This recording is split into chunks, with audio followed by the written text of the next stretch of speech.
Dario Franchitti once observed that his first view of twin-ring Motegi made him feel like he was in a James Bond movie. Understandably so, said to be the largest construction project on the Pacific Rim when it began in 1996 under the auspice of the Honda Motor Company. The combination oval road course sits in a bowl that was created by lopping off the tops of several mountains 90 miles northwest of Tokyo. The resulting facility features an egg-shaped oval and a separate road course with 3 different configurations, with 2 complete pit and paddock complexes. Motegi is also home to the Honda Collection Hall, a stunning exhibit of Honda racing and production cars and motorcycles, as well as the Honda Fan Fun Lab, which features a preview of Honda's next-generation technologies. Twin-ring Motegi's mile-and-a-half oval is a unique egg-shaped configuration. Turns 1 and 2 are wide and fast, while turns 3 and 4 feature tighter radiuses and usually require a downshift, maybe even 2, to negotiate at maximum speed. Tonight it's the Numb Gaming 200, and it's next on HBR TV.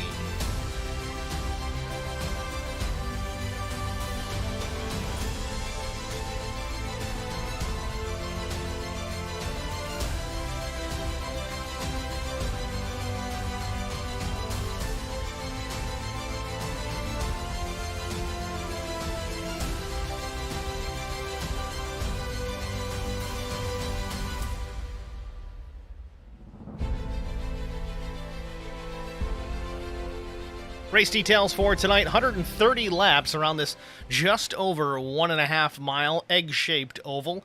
Air temp 72 degrees, 93% humidity, almost foggy here at the Speedway. Partly cloudy skies, 8 mile per hour breeze. Track temperature, it's been hovering around that 119 degree mark for a while. It slipped down to about 116 just in time for qualifying, as we are just about 2 minutes shy of the practice session coming to its completion. Let's go down trackside, see where everybody's stacking up here. Right now, Zach Millett, the fastest, a 36.43 for the 315. Second fastest on the chart, it is the 6 of Ray Ferrara. Brian Rose, P3. Larry Dickerson is 4th. Nick Cote runs 5th. Pretty tight times, too, if you look at it. Really, the biggest difference between times really goes between Millett and Ferrara, but the rest of them, it's a 10th and less. Cote ran a 62, so did Brian Rose. Dickerson is 63. You see how close that is. It'll be interesting to see what kind of times we're going to see in the qualifying session, which we're getting to here in just about a minute and a half.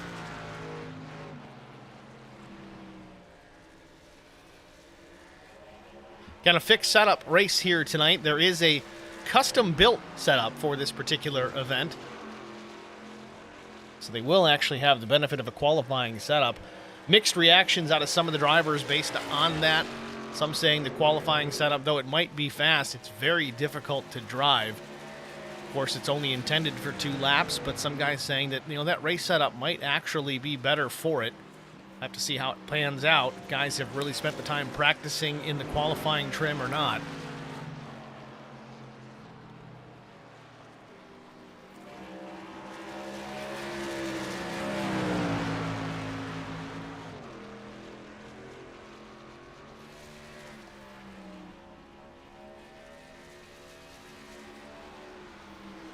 Drivers will get 2 laps around the Speedway, 10 minutes session, so they're going to have to get to it right away.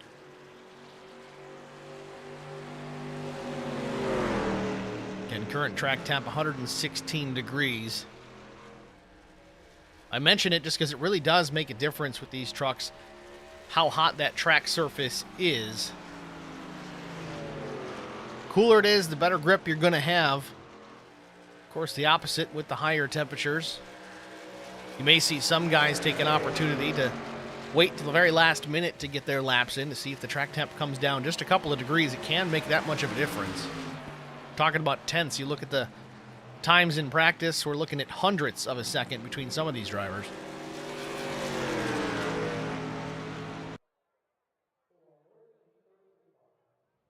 Just like that, the session comes to a close. See who opts to hit the track first.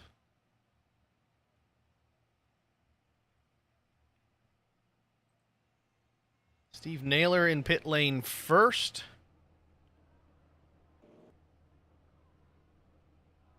It's not rolling yet, though. Paul Durkee first to get moving, the number 13 machine.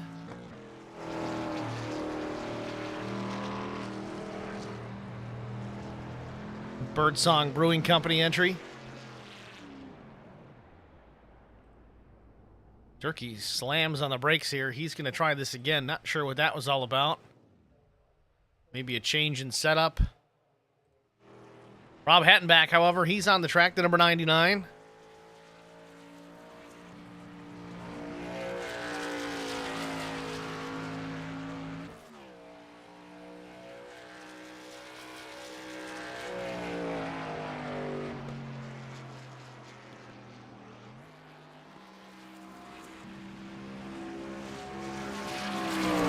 Back way wide in 3 and 4 here. That's likely by design. Guys trying to maximize that straightaway speed. Probably won't see that the next time by, but on that first out lap, nothing to lose there.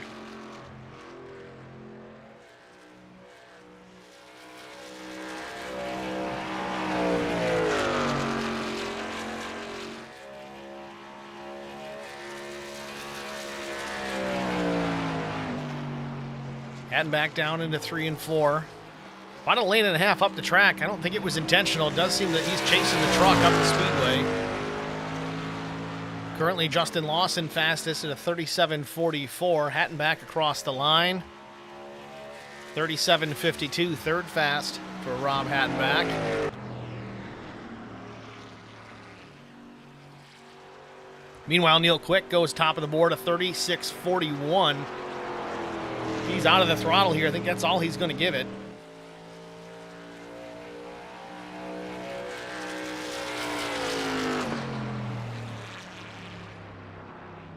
Brian Rose on the track.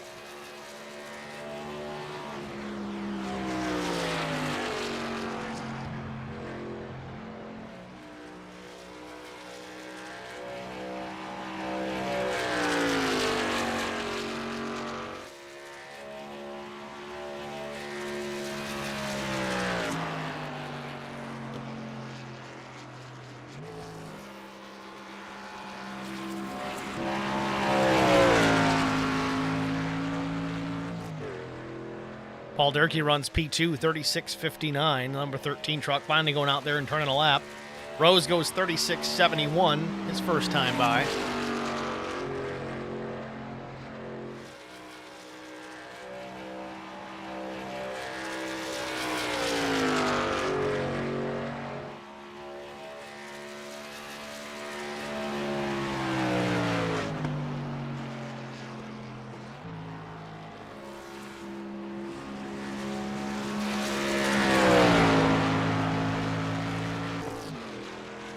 Brian Rose crosses the line for his second lap. 36.55 for Brian. He's going to be happy with that one. Zach Millett, again, fastest in the practice session. We'll see if he can knock Neil Quick off the top spot. Didn't see Neil take any laps in the practice, the official practice at least. You'd bet he was likely turning some laps elsewhere. 37.61 for Millett the first time by. Puts him 15th fast. He's going to have to pick up a couple of tenths here on his second time around.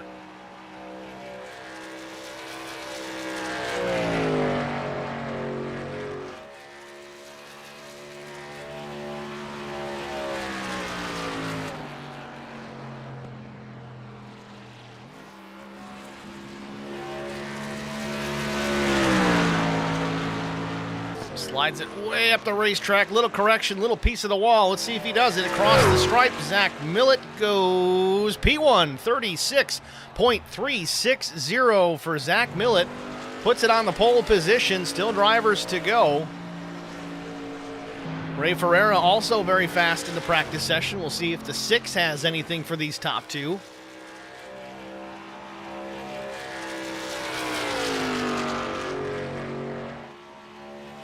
Bit of a throwaway lap for Ferreira the first time by, 38.16. Got Derek Welch in the stream chat. What's going on, Derek? Chris Goins, Chris Harvey as well.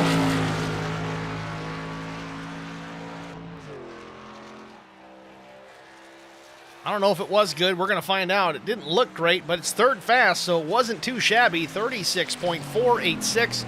Ray Ferreira goes into the third position. Larry Dickerson, the number 69 machine.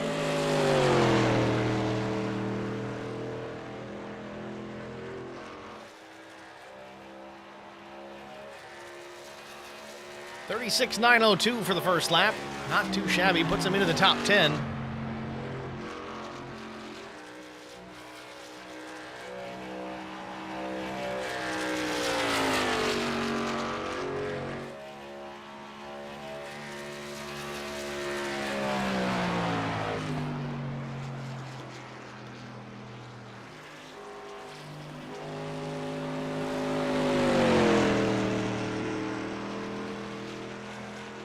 Dickerson out of turn 4.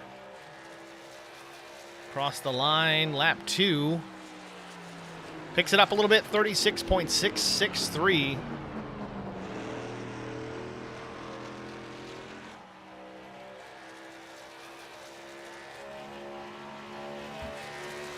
Chris Klein on the track out of Buford, Georgia.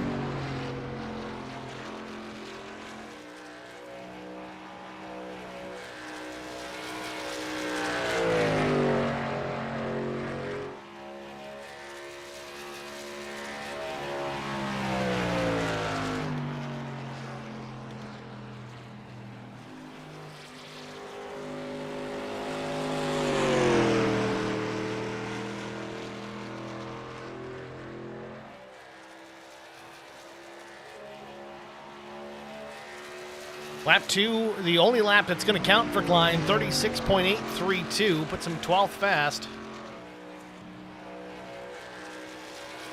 Handful of drivers still left to make an attempt. Double out Joe Bennett, Tony Polk, Chandler Paul, Russ Kilgore. Have not seen them make an attempt. They might be here in a different role, but looks like Joe Bennett hits the pit lane here. We'll see if he rolls. Again, 7.5 minutes have elapsed in the session out of the 10 available.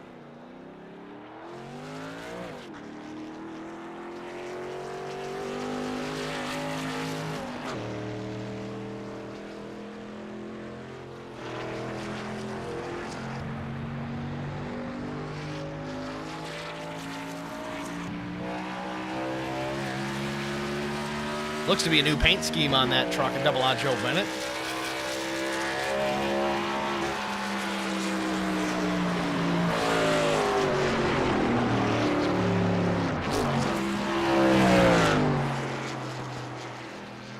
Real loose out of 4. That's going to throw that lap away. He's going to have to regroup and try it the next time around.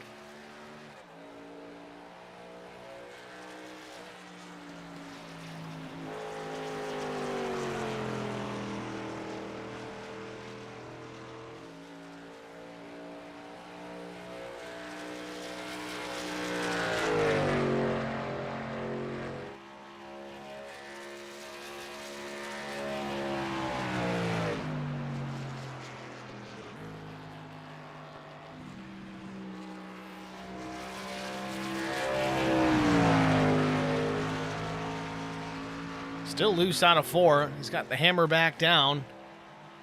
Takes the green. This will be his only timed lap. We'll see if he can make this one stick.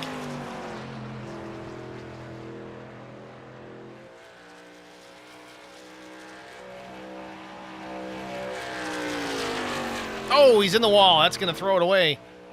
Joe Bennett going to have to start from the rear on this one. With that, we're going to step aside here, get a quick break out of the way, and a word from DEP Graphics. We'll be back after this.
Welcome back, ladies and gentlemen, to Twin Ring Motegi.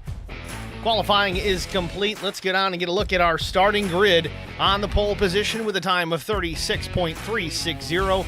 It's that S4 guy, the 315 of Zach Millett. Neil Quick, the number 2 out of the Midwest. He's going to start from the outside front row. The 6, Ray Ferreira, will start from the 3rd position. Nick Cote, the number 94, starts in the 4th spot, with Mason Wagaman, the 56, starts 5th. Brian Rose, Track Bar Media, number 89, starts in the 6th spot. Paul Durkee, the number 13, will roll 7th. Dan Pearson, the number 21, we've got some Wood Brothers colors on that truck. He's going to start 8th. Larry Dickerson, the number 69, he's going to start from the 9th starting position. 10th goes to Blaine Woodruff, the number 71. Vincent Short with Holler Boys Racing, that number 15 is going to roll from the 11th starting position. 12th goes to Chris Klein. 13th goes to Justin Lawson, the number 20. Gene Wolf in the 4 with Wolf Racing, he'll start 14th. Brian Neff in the 60, he'll roll from the 15th starting spot. Dan Baker, the 09, will start 16th. Rob Hattenbach, 17th. Justin Johnson from Lone Star Racing in the 10X, he'll start 18th, with Brandon Coleman, the 19, starting 19th. Steve Naylor in the 5, he'll start the 20th spot. Jeff Ottinger, the 76, Wicked Loose Racing entry, starts 21st. Justin Hopp with Sim Gear Central, the number 24, rolling off 22nd. Paul Ferriani, 23rd. Scott Milner, 24th. 25th goes to Robert Chipman. Double Out Joe Bennett, 26. Russ Kilgore, Chandler Paul, and Tony Polk going to round out the field here from Twin Ring Motegi. Field working the back straightaway here, getting ready to go under the green flag. I think this time by, we're only going to have one pace lap to worry about. We'll be green flag racing in just a moment.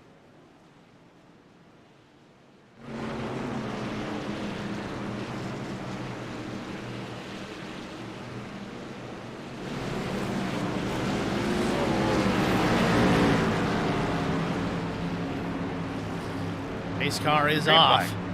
Green flag waves already. We are rolling here from Twin Ring Motegi.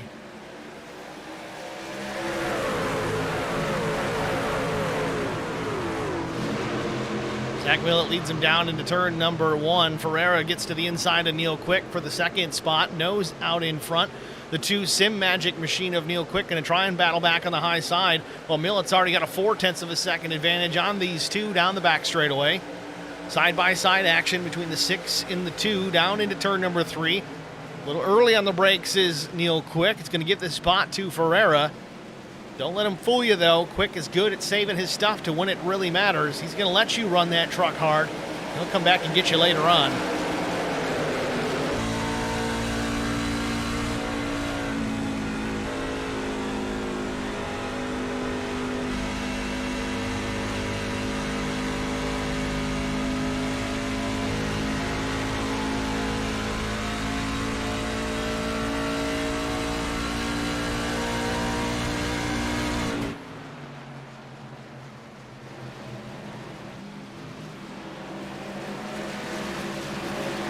Paul Durkee up in the 5th position, already up a couple of spots since the drop of the green flag, the number 13 Toyota.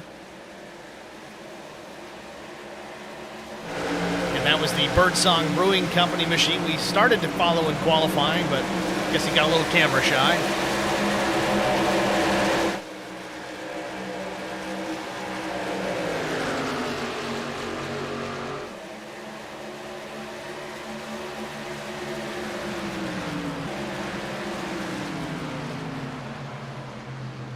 Battle for position right behind Vincent Short. It is the 60 of Brian Neff going to the inside, taking the spot away from Gene Wolf. Wolf slides up the racetrack. Looks like Chris Klein's going to try and take advantage as well. That's the 51 truck.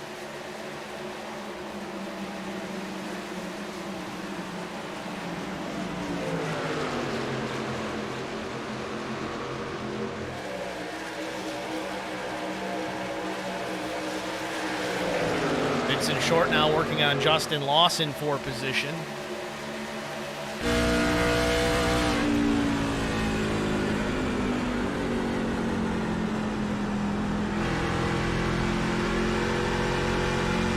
Awfully close to contact between Short and Lawson there off at turn number 2. 4, that is.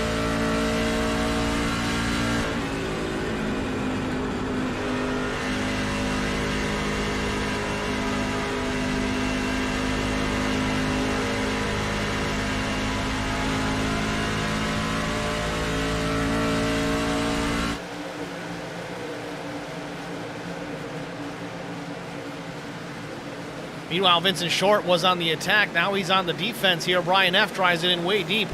Short drives it even deeper and slides it up out of the groove. He's going to give the spot to the 60, but the 60's real loose off of turn number 4 as well, so they're both going to battle it back down the front stretch into turn 1. Let's try this again. Meanwhile, the 4, Gene Wolf, he's going to try and capitalize on the mistakes made by the 2 out in front of him.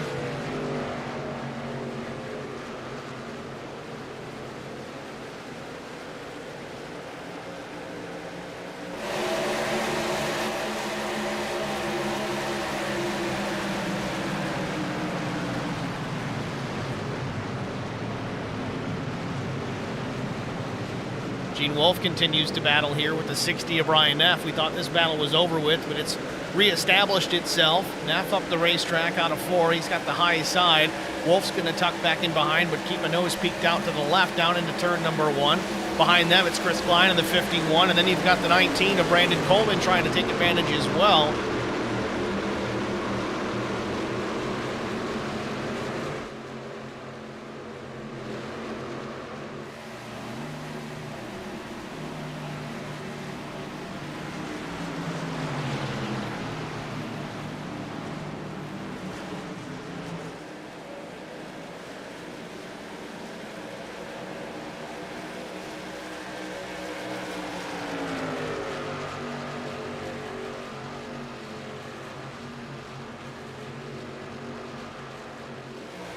Klein goes to the bottom. He's taking that spot away from Gene Wolf now. He's going to set his sights on Brian Neff as the 60 started to get away just a bit.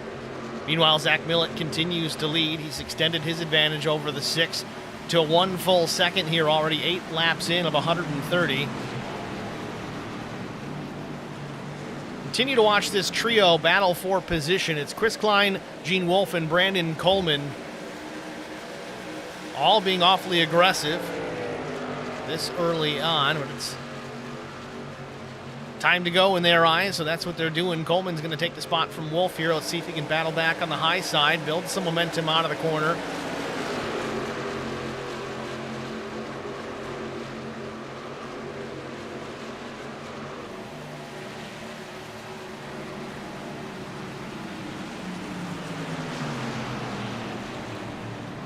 Coleman can't keep it pinned on the bottom. Wolf can.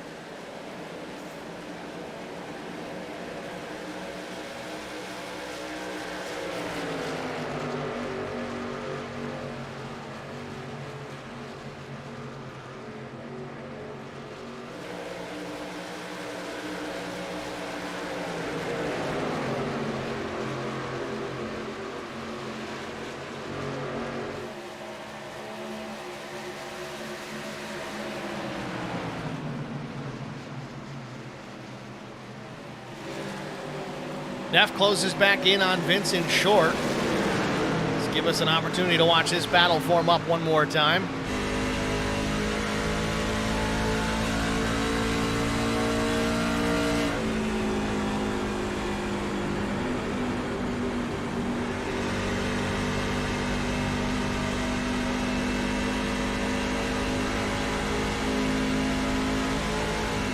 Oh, he gets the wall just a little bit. Neff's going to have some right front damage from that one. Loses a couple of spots out of it as well, maybe 3. Wolf goes to the bottom into turn 3. Less than ideal right side damage for Brian Neff. Slid the nose out of the corner, get it into the outside wall. It's going to damage the right front of that Winn-Dixie machine. Justin Johnson to his inside. He's going to try and take advantage as well. He's going to steal that spot. Neff now back to the 17th position.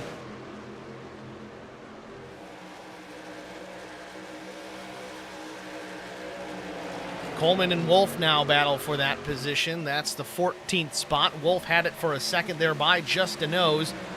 Side by side into turn 3. Almost contact between the 4 and the 19. Justin Johnson's going to drive it all the way down to the white line, maybe even further.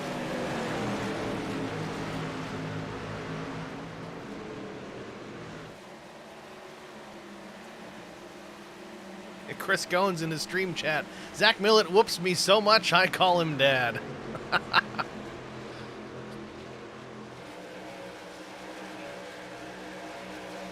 It's kind of sad, Chris. Coleman gets a piece of the wall. 13 laps in, it's already showing some signs of wear on the right side tires of these trucks, so these guys have just pushed a little bit too hard too soon. Coleman right up the tailgate of Justin Johnson there, gets right to the back bumper. I don't know if there was contact, but Johnson's going to pull away off of 4. Neff has regrouped even with the damage. He's closed back in on Coleman. Haley in the stream chat again. Hi, everyone. Happy racing. Thanks for jumping in, Haley. Good to have you back.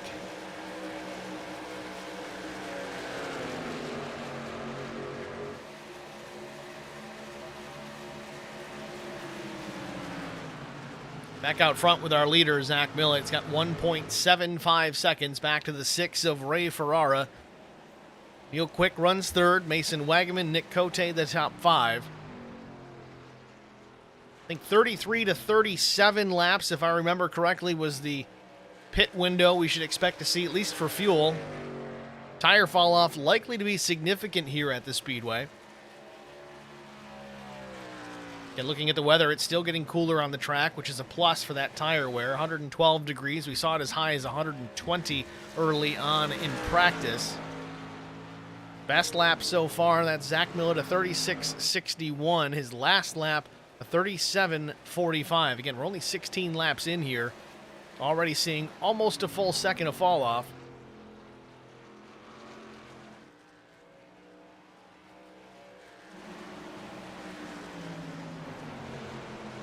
Back to Vincent Short as he tries to close in here with Blaine Woodruff, the 71 machine.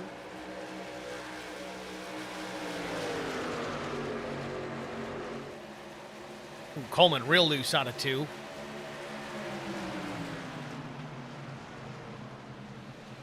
Justin Lawson taking a peek to the inside Vincent Short, but Vince is like, no, man, I got to go. I'm to the inside of the 71 here. This would put Vince up into the top 10 if he could complete the pass. They're going to drag race down the front stretch. See if Vince can complete it into 1 off of 2. Dives it to the bottom. Now Woodruff's going to have a better run out of the corner unless Vince can slide up and stop it. Again, kind of early for the slide job. We'll see what happens. 71 gets a piece of the wall. I've seen a lot of guys try to defend and just keep their foot in it. Fraction of a second too long, and they slide up the racetrack and get a piece of the outside barrier. Now we're going to go 3 wide. No, maybe they thought better of it. Maybe not. Klein on the bottom. The 20, Lawson in the middle. Klein slides up. Justin Johnson now going. We're 4 wide down the front stretch. Someone's going to have to make a decision here. Justin Johnson goes to the bottom. He keeps his foot in it. Klein is the leader of this little pack here, so it's Klein, Johnson, Lawson. And you've got Wolf. And then Woodruff back to 15th. He went from 10th to 15th in just a lap and a half.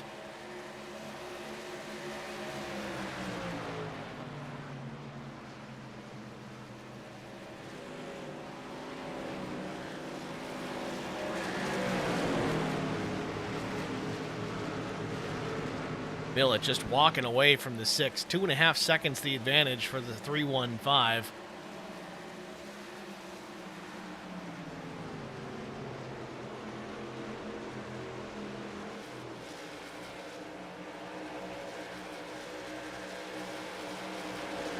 "20 laps in here from Motegi. We're going to step aside, get a break out of the way. We'll be back after this.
met Marcos Garza when we were doing radiothons for St. Jude Children's Research Hospital. We needed sponsors to help us raise money, and he's always the first one to jump in. I would describe Marcos and his team as upstanding, someone you can trust, and he is just a genuine guy.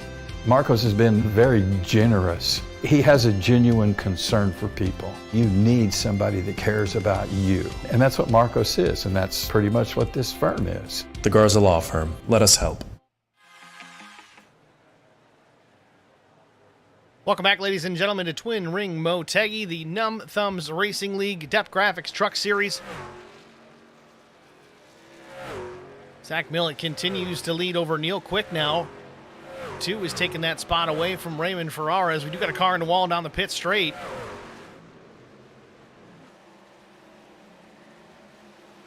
It might have been Justin Lawson. No, it was not Lawson. It's one of the Birdsong Brewing entries. Maybe the 13 of Durkee. Hard to say. Very familiar paint scheme. That could have been the case. No harm, no foul, though. We stay under the green flag.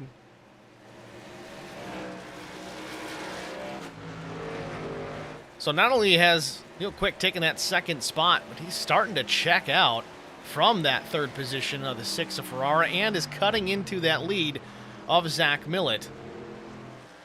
Talked about it just early on in the broadcast that Neil may let you go knowing that he's got enough to save tires and come back and pass you later on after you've burned up your stuff. It seems to be the case as to what's happened here with the 2 and the 6. Quick takes another 10th out of Millett's time.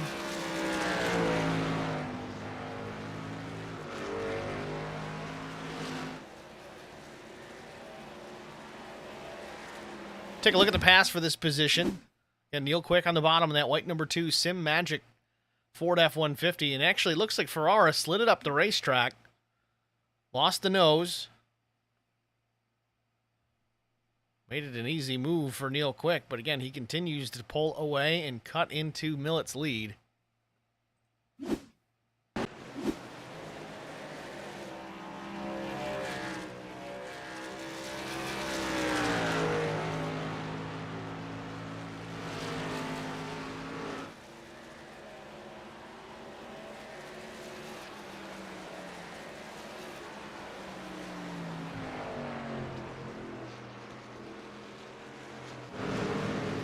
Again, we talked about fuel.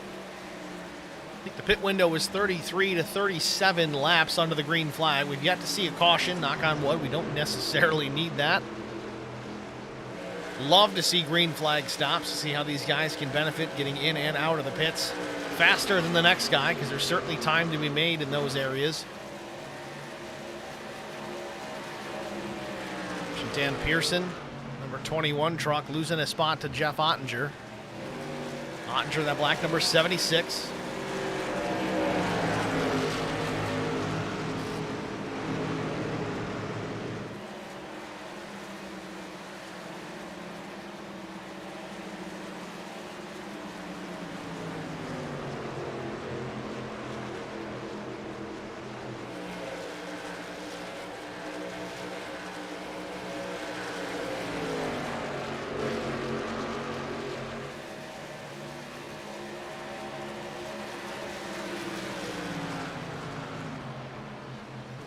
Pearson running in that 15th position. Russ Kilgore in behind the Ortho F-150. That's number 7.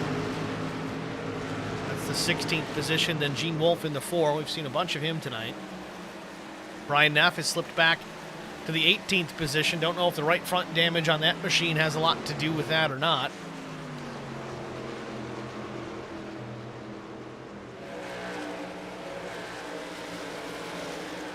Curious to see if he's going to use the fast repair when he gets a chance to pit. Drivers do have one that they can use.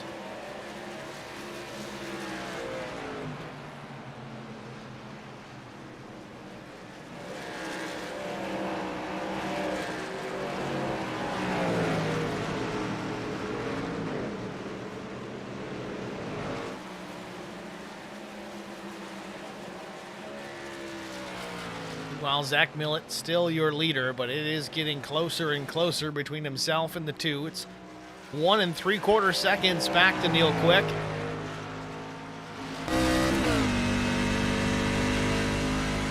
You can actually hear Millett. He is grabbing a gear for sure in turns 3 and 4. Let's see if he does it here in 1 and 2. He's a little bit more sweeping, a little longer corner. Keeps it in 4th.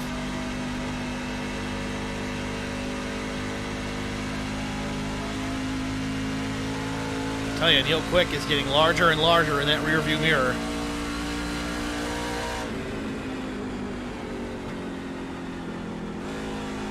There it is, 3rd gear for Millett. Gives him a little bit better drive off, but do run the risk of burning up that right rear tire.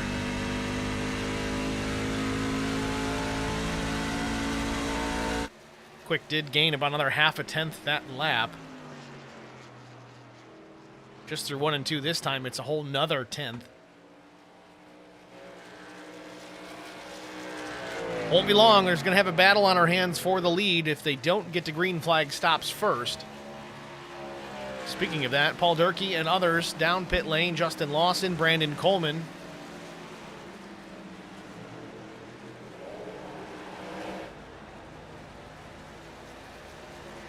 Looks to be scheduled stops for these drivers.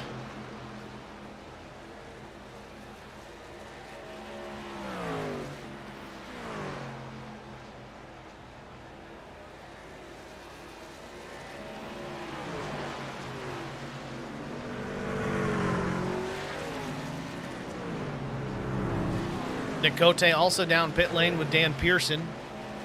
Or is he? Nope, yep.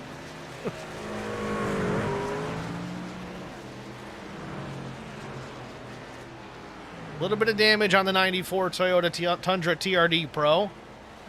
Kind of a cool throwback paint scheme on that truck. Reminds you of the old IMSA GTP days. That 200 mile an hour, 1,000 horsepower behemoth of a race car they had. Parnelli Jones drove it. PJ Jones, one of the two. It was a Jones, we know that much. Ray Ferrara down pit lane.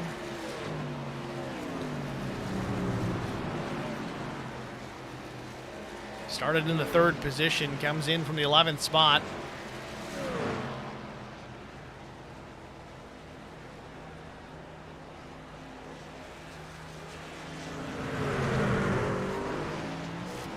Neil Quick also down pit lane from the 2nd spot. That battle for the lead did not materialize. See how long Millett stays out, because again, that fall off from fresh rubber to old is going to be significant. This could almost be an undercut for Neil Quick, trying to get some fresher tires underneath him, have a little bit more pace until Millett makes his pit stop. Again, Millett's fast lap 36.61, his last lap a 38.33, so there's a ton of fall off there. Likely to be 4 tires and Sunoco Racing fuel for Neil Quick. Meanwhile, Millett also down pit lane, so he'll have a 1-lap tire advantage, it seems. Negligible at best. Brian Rose down pit lane as well. White and blue track bar medium machine in the foreground, or background, I should say.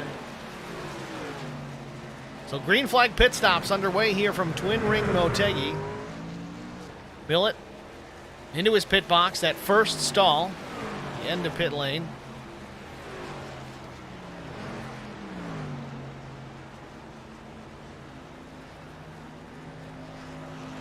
Millett down and away, good stop, 14.45 seconds. Neil Quick wasn't too shabby either, 14.78.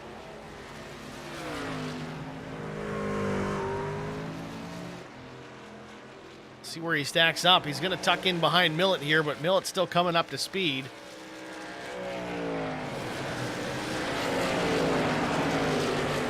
And in traffic. Meanwhile, Vincent Short has taken over the lead.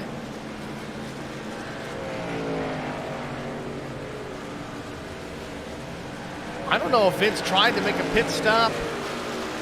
He shows a pit lane time, but no stop.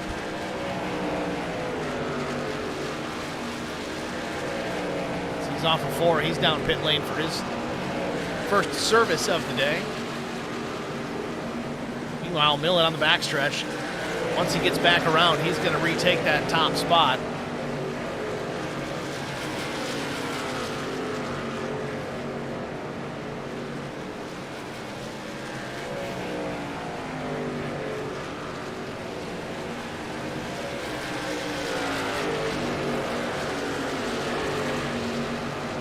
So Zach Millett back out in front, your new leader. Old leader, I guess. 2.1 seconds over Neil Quick. Again, both drivers with very quick pit stops. Both drivers also very good getting in and out of the pits. Not a whole lot of time change between the two. When we last looked prior to the pit stops, Millett had a 1.7, maybe 1.6 second advantage over Quick. Now it's 2.4. Quick trying to work his way through some traffic. That is certainly not helping his cause.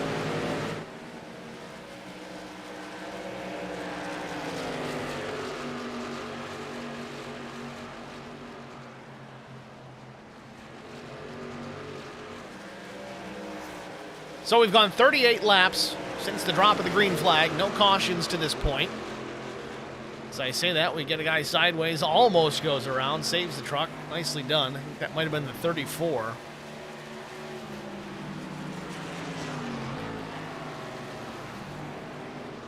The 94? No, wasn't that.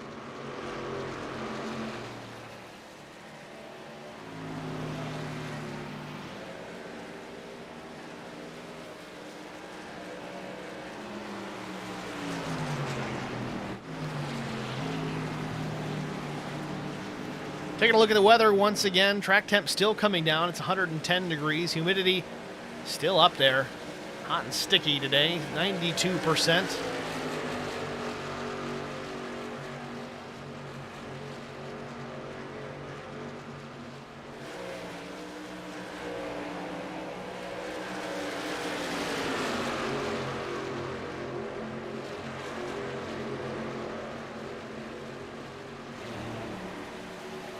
Rob Hatton back in the 14th spot.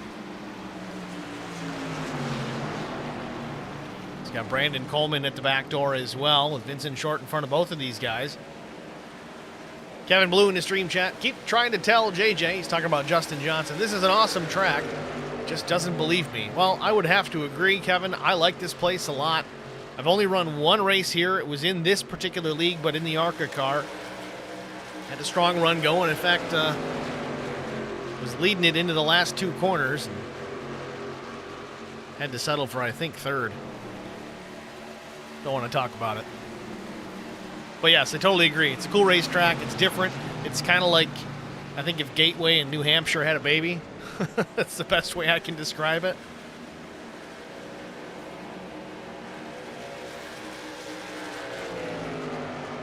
So Millett's still out in front and stretching it out on Neil Quick. Certainly not paying any attention to the tire savings that Neil was able to put down early on in the first fuel run of this particular race.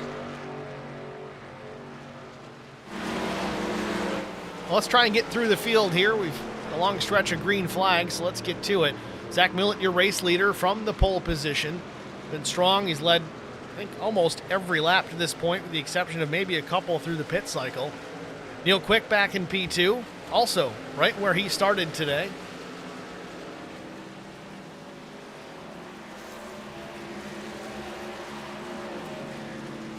Neil's car not loading properly, nonetheless. Still running in the second spot. Ray Ferreira in the third spot, also where he started this race. So top three, certainly consistent to this point. Mason Wagaman out of Augusta, Georgia, the number 28, having a solid run. Started fifth, up to fourth. Brian Rose, Track Bar Media F-150, also up a spot. Started P6, currently in the top five. Paul Durkee started seventh, up to sixth. So guys moving forward, not a ton as far as positions are concerned, but doing well to this point. Justin Lawson, pretty good mover here. He's up 6 positions into that 7th spot. Nick Cote in the number 94 Toyota started 4th. Larry Dickerson, the number 69, started in the 9th spot, runs in the 9th spot. And then Justin Johnson started 18th, This is something we see quite a bit with Justin Johnson. He may not qualify very well, but he does slowly but surely work his way up through the field, and almost every opportunity takes full advantage to get a decent finish. Vincent Short started 11th, runs 11th, just finished up his pit stops, was one of the last drivers to make his green flag stop. Dan Pearson runs in the 12th position, down 4 spots.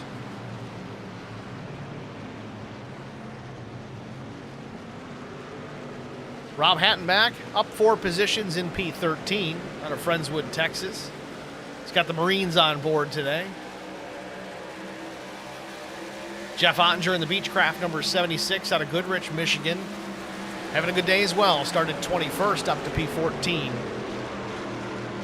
Chris Klein, number 51 out of Buford, Georgia. He's down a few spots in 15th. Seemed to have some pace early on. We'll see if he can do anything with it throughout this run. Brandon Coleman out of Winston-Salem, North Carolina. Got the Birdsong Brewing Company colors on that Toyota. And Brian Neff giving him a little chin music there for a moment. Neff running in that 17th spot. He started 15th. Doesn't seem happy about it. Wants to keep moving towards the front. Looks like he may have gotten the right front damage repaired that he had on that Winn-Dixie Ford. Russ Kilgore in the 18th spot. He's up 9 positions. One of our biggest movers so far today. Russ out of Yorkville, Illinois. Gene Wolfe running in the 19th spot out of good old Kannapolis, North Carolina. 20th, Double Lot Joe Bennett.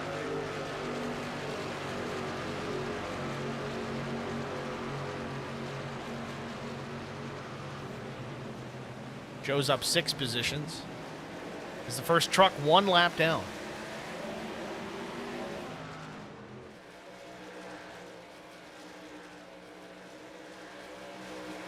Hattenbach under pressure here. The 51 and the 21 both looking for a way around here. It's Pearson and Klein in behind. Pearson and the 21, of course. 51 for Klein.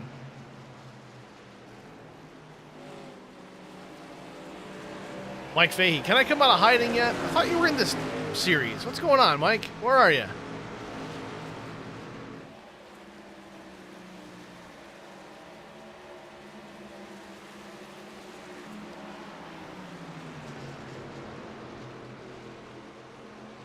Klein completes the pass on Pearson, or continues to pull away from Pearson.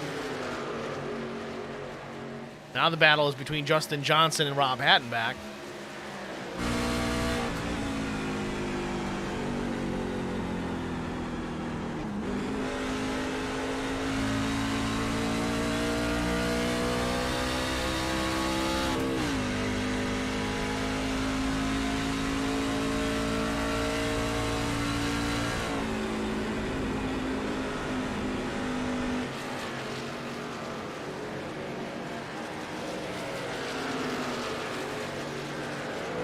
Justin Johnson running that Garza Law Firm paint scheme.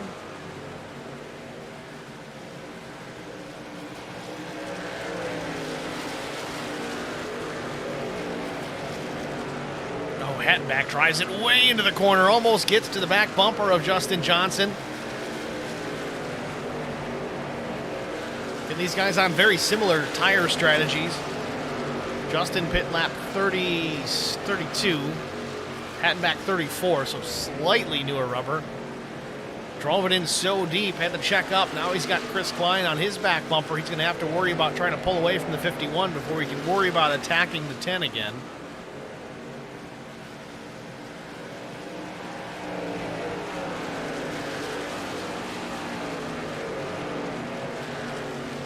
Hattenbach going to the high side, trying to build a run, but he opens the door for Klein out of 4.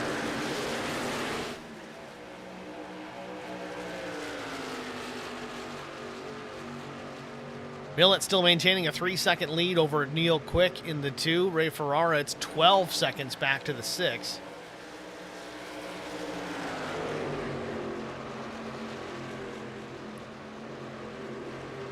Klein to the inside of Hattenbach. Let's see if he's got him cleared on the backstretch. He does. So move Chris Klein up into 12th. Klein's going to slide it up the racetrack. Maybe open the door for Hattenbach.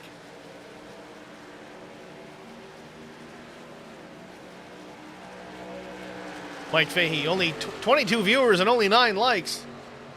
24 on my end, but who's counting? Get on that, Mike. Help me out.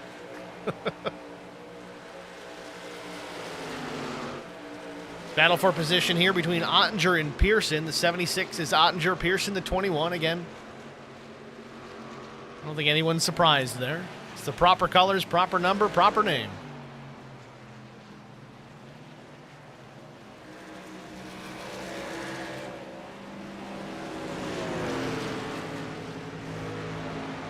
Really impressed here. We're approaching halfway. It's going to be about lap 65, I think is halfway. Yep. Good math skills I've got, but we have yet to see the yellow flag fly at all tonight. Again, knock on wood. Very impressed to see it with these guys, but I will say that a restart, I don't think it would kill anybody. Kevin Blue says, don't jinx it. Well, maybe that's kind of the intent. Get a little action out of the deal. Somebody loop it down the backstretch in front of the field and see what happens. Not really wishing that, but it would certainly make things a little crazier here at Twin Ring Motegi. 54 laps in. Millett still your leader. 3.4 seconds his advantage over Neil Quick. Just crossing the stripe now puts lap 55 up on the board. Double out Joe Bennett. I think he's put him down another lap. That or Joe is just closing in, trying to take the lap back.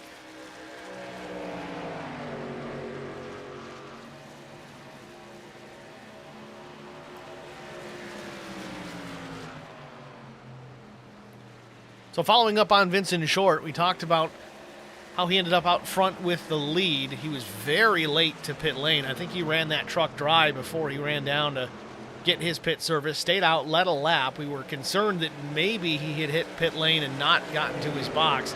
Doesn't appear to be the case because he's still running in that top 10 solidly. So he's looking to the inside on Nick Cote for the 8th position. Vince having a solid run so far. Kevin Blue says, I was just here to watch Fahey wreck, but Fahey was sleeping. So Mike Fahey also commenting, says, why is the track 20 lanes wide? It is a very wide track, but there's really not a whole lot of it that you can utilize and still be fast. It's pretty specific in the corners. Yes, there's probably 2.5 lanes down there that you can really make work.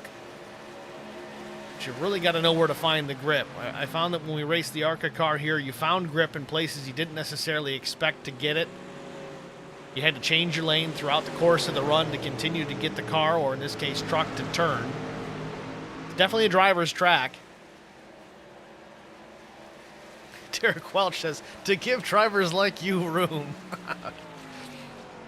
Derek's throwing out the big punches.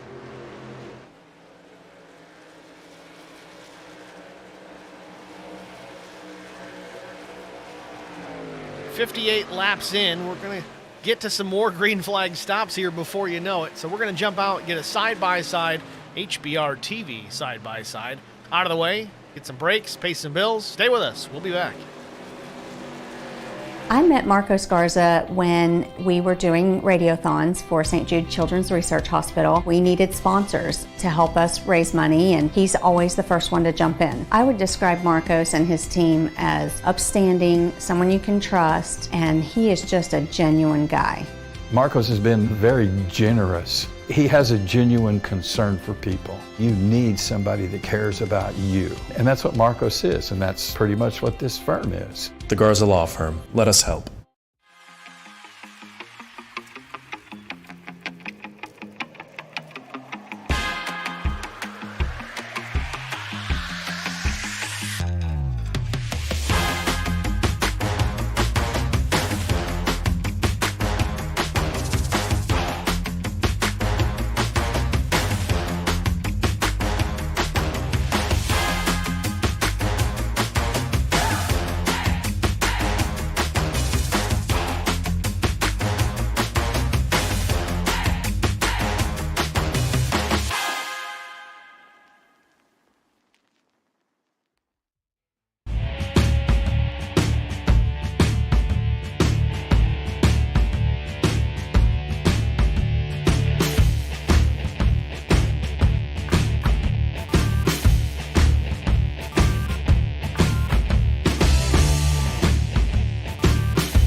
back at Twin Ring Motegi, the Numb Thumbs Racing League.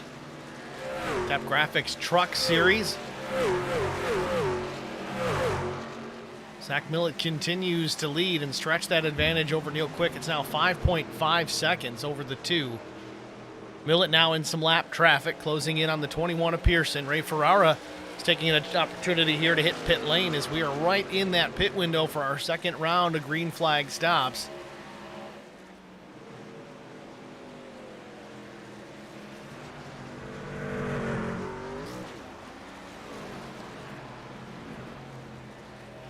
Again, a lot of fall off from that fresh rubber to the point that they're at right now. Be curious to see how long before these guys start to pull in from the top three positions. Ferrara obviously fast out there, but taking an opportunity to get fresh tires a little earlier than the rest.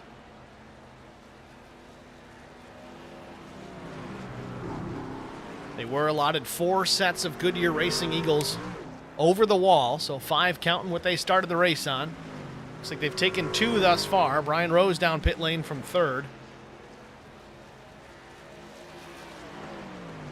And we're just at halfway, so it looks like even with a late caution, if we were to get one, the drivers would all have an extra set over the wall to bolt on if a 10-15 lap shootout were to come up.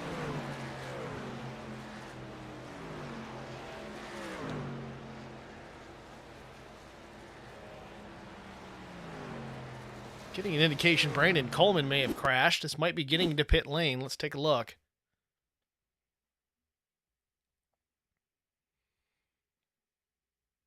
Back end starting to slide out. He's chasing it. This might be getting, yeah, this is leaving pit lane. Trying to get all he could. Got a little too much. Big chunk of the inside wall. Doesn't happen in traffic, though. Caution does not come out. He just goes right to pit lane with the toe. Might have had some damage. Too much damage. Neil Quick down pit lane as well. It's kind of how we saw it play out the last round of pit stops. Quick came down before Millett, but it was only the next lap for the 315. We'll see if Zach stays out.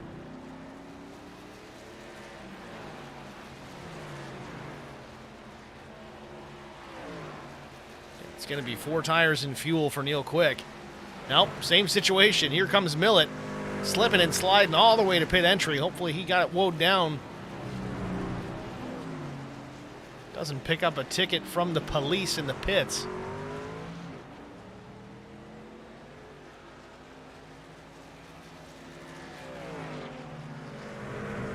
So Neil Quick is down and away, 15.02 seconds for his stop. Millett comes to a stop in his box. It's going to be 4 tires and fuel as well for that S4 guy. Right side's in the air, fresh rubber going on, crew around to the left.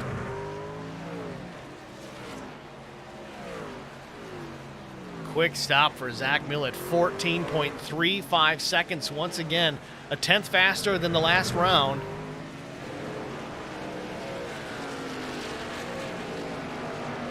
So lap 69 on the board. Millett finishes up his pit stop. He's going to rejoin the race here. Clears the commitment line, or the pit exit line for that matter, the blend line. Neil Quick just out of turn number 2. Meanwhile, Vincent Short, once again, cycles back to the top spot. Not a bad strategy for Vince. If we end up getting pit stops here real late, trying to do the math on this.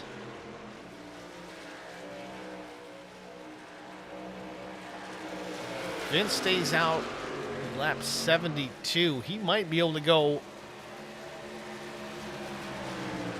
one more stop after this, make it a 3-stop race if we stay under green.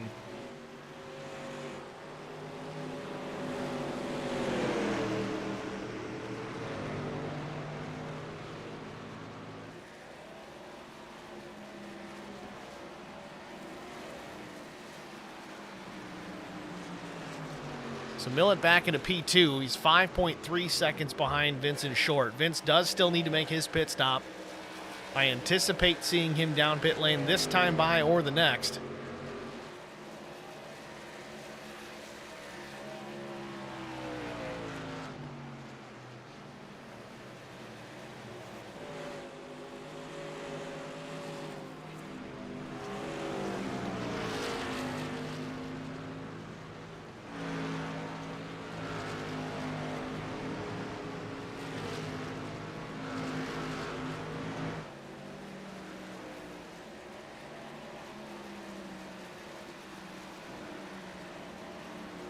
So Vince does come down pit lane here to get his scheduled stop. Second stop for the day on Vincent Short. Right side's in the air again. I think it's going to be 4 tires and fuel for everybody, every stop tonight, even for Vincent Short, who does like to gamble with 2 tires on occasion. Just don't think this is the place for it.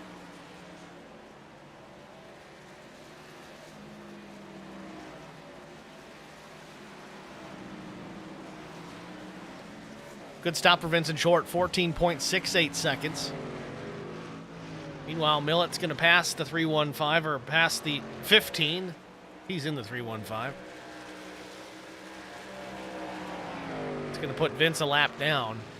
So right now the top 9, the lead lap trucks. Vincent Short, first truck 1 lap down. Would be in a pretty good position at this point if there was a caution. Fresh rubber right now would be about perfect for the 15. But Millett already with a 7.5 second advantage over Neil Quick.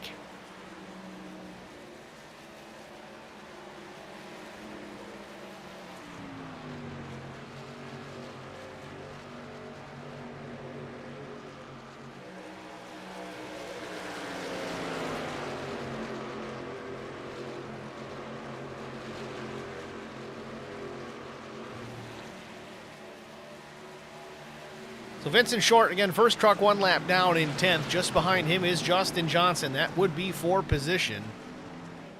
Johnson's battling with the 51 of Klein, though. We've seen this shape up a few times throughout the course of the afternoon. It's Johnson, Klein, and Neff.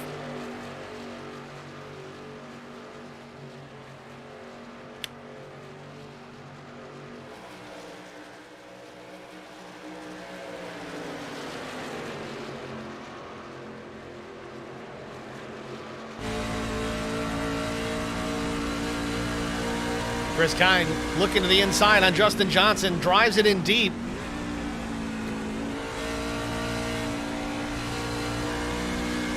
Clears Johnson for position, move Chris Klein back up into 11th.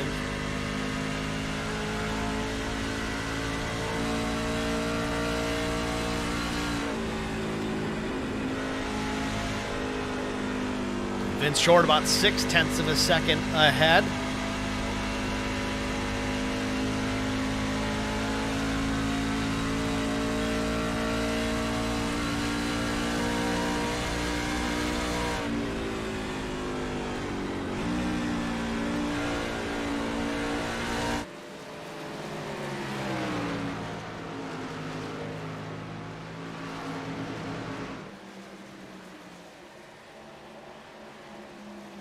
Klein cuts another 10th into Vincent Short. Won't be too long before this battle turns into a fight for position in the lucky dog.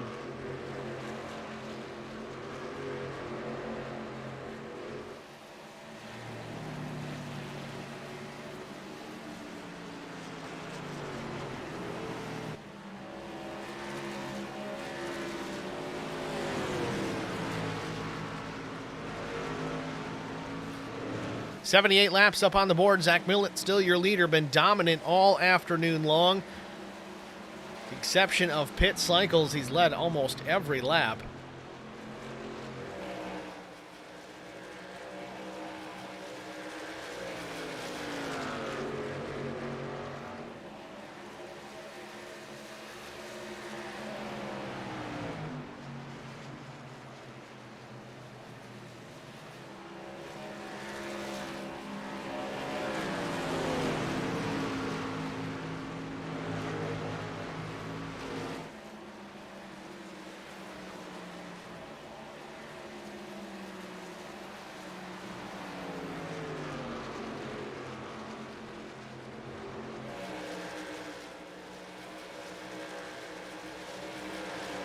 Gap between Short and Klein stabilized slightly. It's 4.5 tenths back to the 51.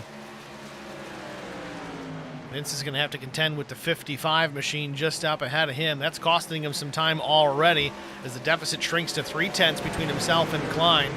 He's got to set up the pass here down the straightaway. Might pull a little bit of a draft down the front stretch, but have to get to the inside and make the move.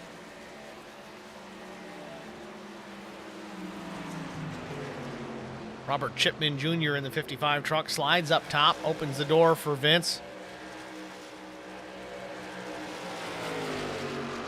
Seems that a little bit of damage done, though. The deficit declined now 0.2 of a second. We'll see if Chris takes an opportunity here down to turn 3. Drives it in deep, not deep enough.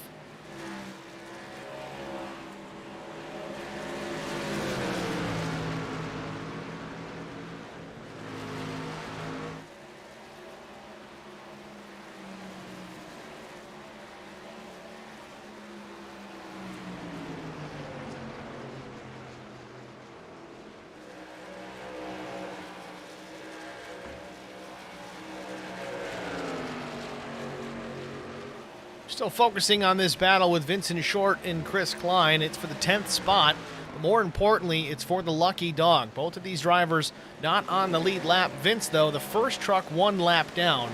It's a caution flag were to wave, which we haven't seen it all day, so, well, some would say we're not going to get one. Others would say, well, we're due for one, so it could happen. If it does, Vince would get that lucky dog award, I guess you could call it. He'd be awarded that lap back, would put him at the tail of the field, but he'd still be on the lead lap. That's why you see Klein. He was trying to battle for that spot, was pushing awfully hard, and it seemed the last lap off of turn 4 over-rotated a bit, lost some ground, and that extends the advantage for Vincent Short over the 51 to about 7.5 of a second. A little breathing room for the 15.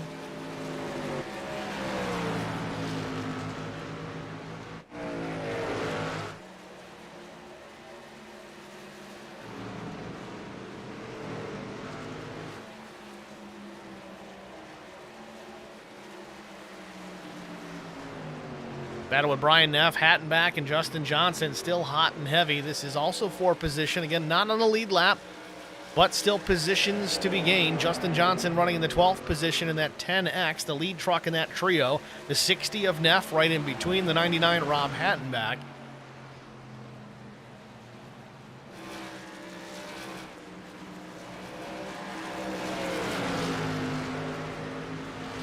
Loosens up Neff off of turn 4, no contact. It looks like that was all aero.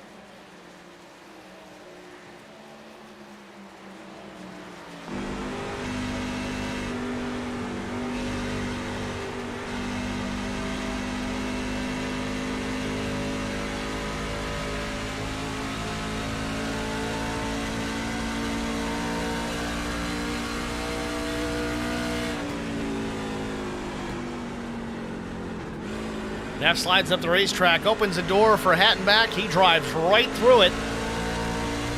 Hattenback up to 13th. Neff drops back a spot to P14.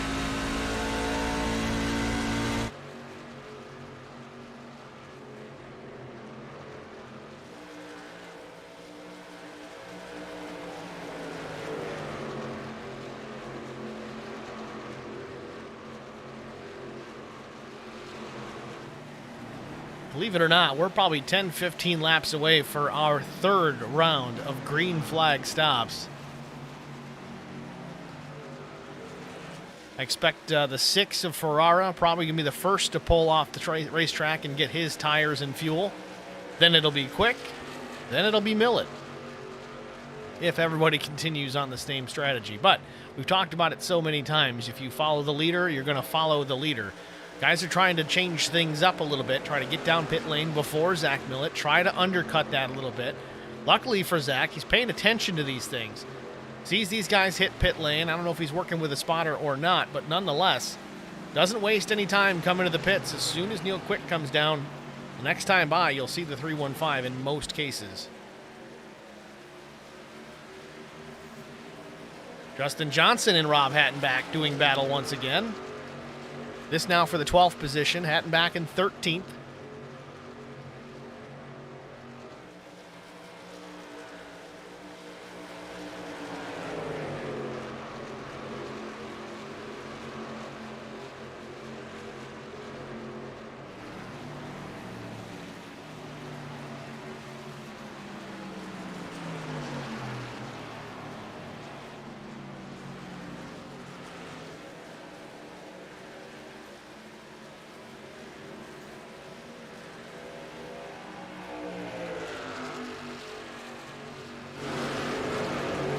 Good battle here for position between Hattenbach and Justin Johnson. We've seen this a lot most of the afternoon. These guys have been right around each other for a good majority of the race. Clean racing, aggressive racing. It's fun to see. Justin, of course, the Garza Law Firm entry. Hattenbach running with the Marines on board.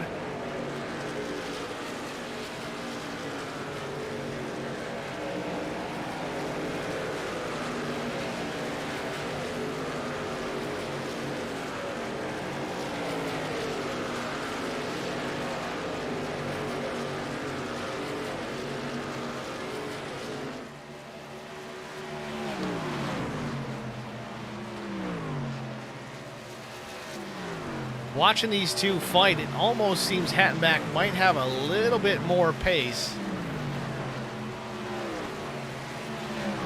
Once again, their tire strategies differ by about 3 laps. Johnson with the older tire set.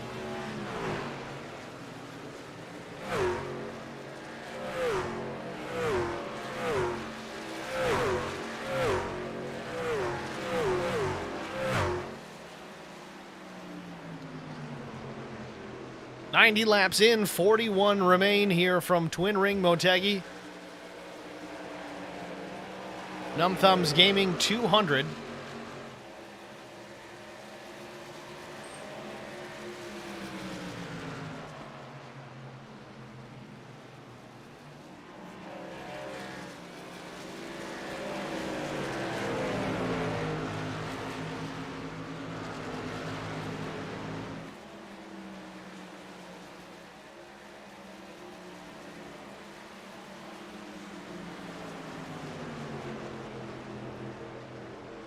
Johnson and Hattenbach starting to approach some lap traffic. We'll see if this plays into this battle for that position. He's got Neil Quick behind them. Again, Neil running in that second spot. Johnson goes to the inside here on the 33. It's Paul Ferdiani. Paul goes topside, lets these guys go on through as they're battling for position. Hattenbach slides up the racetrack, though. Not sure if that was an oops or a plan, but either way, doesn't seem to hurt him too terribly bad. He's going to have a run down the front stretch.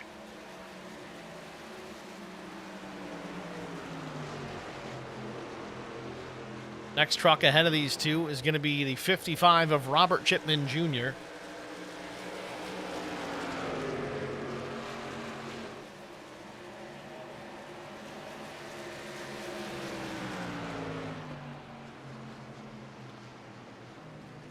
Meanwhile, Vincent Short still the lucky dog candidate, but up to P3, so the top 7 currently. Lead lap only trucks.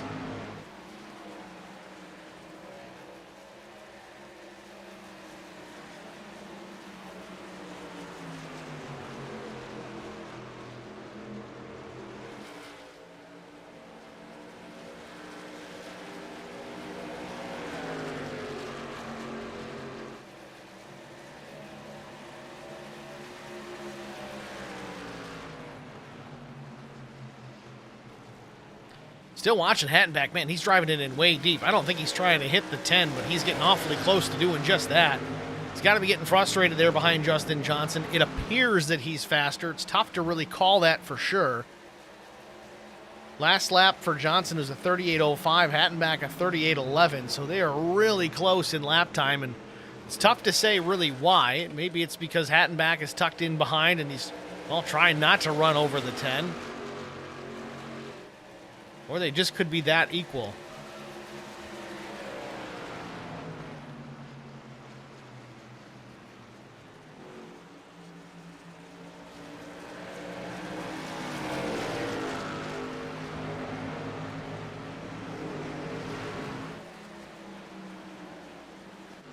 Checking on our leader, Zach Millett. Just a Sunday drive for the 315. He's got almost 10 seconds now on the 2 of Quick. Approaching his 3rd stop of the day.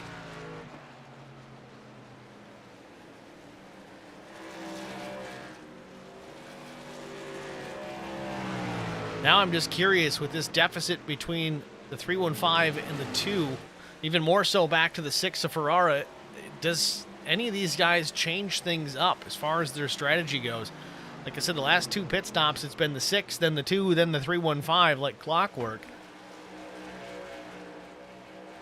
Or does Millet switch it up? Does he hit pit lane a lap or 2 sooner to try and, combat a possible strategy change for the 2 or the 6? It's not just racing, folks. It's chess, too.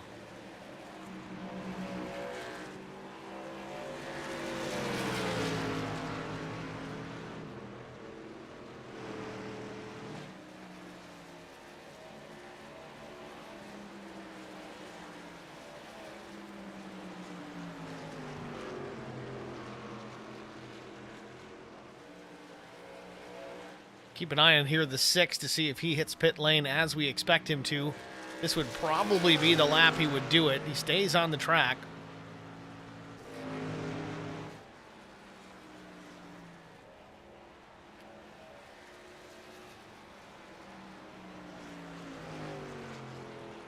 "13 truck of Paul Durkee down pit lane. Puts now 5 trucks on the lead lap. Millet, Quick, Ferreira, Rose, and Wagaman.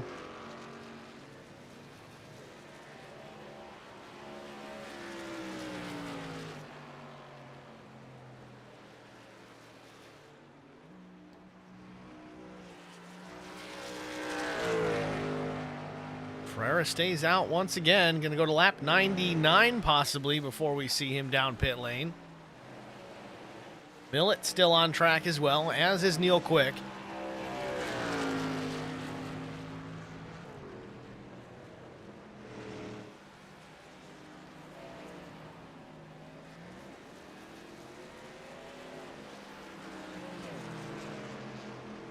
Wagaman and Dickerson both down pit lane. Again, scheduled stops.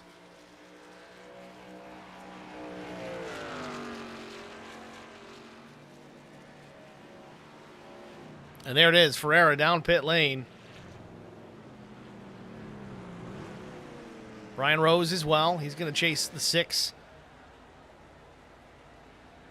This would be the final stop of the day for these drivers. Again, they're within their pit window to make it to the end. Now, green-white checkered finish, maybe 1. I don't know if they're going to go past that. Could certainly be tight. Vincent Short now up into the 3rd spot, though not on the lead lap.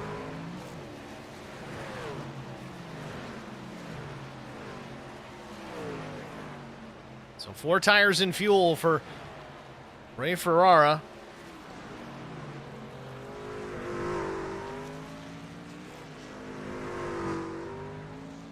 Watch for Neil Quick possibly to hit pit lane here. Again, these guys are all within their window at this point.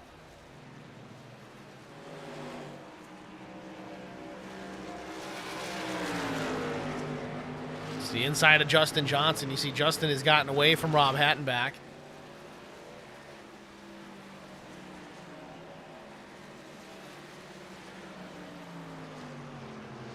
See, if I'm Zach Millet here, I'm going to wait as long as I can. I want to force Neil Quick down pit lane. Because, God forbid, the caution comes out if you've already made your stop. You run that risk of going a lap down if you're not careful. Granted, Millet does have a 12.5 second advantage over the 2 right now. But if he waits for Neil to make that stop, which he's doing right now, could be on a lap of his own here in just a moment. But we'll see if he does the same thing he has been. He's been coming down pit lane immediately right after the 2 each cycle. This would be the final stop of the day for all of these drivers. Obviously, things would be different. We get a caution late, green-white checker. Everyone still has some tires over the wall, so that would kind of force everyone to take another opportunity. And here comes Millet again. We did talk about that. Gets her woe down. Quick going right sides. Didn't think he would go just 2. 4 tires and fuel for Neil Quick. Final stop of the day. He's down and away. Quick stop, 14.60 seconds for Neil Quick. Millet just now getting to his pit stall.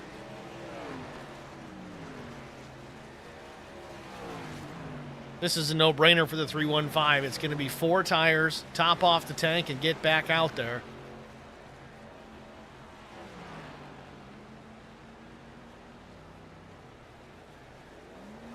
14.9 seconds now. This time, quick, faster in the box.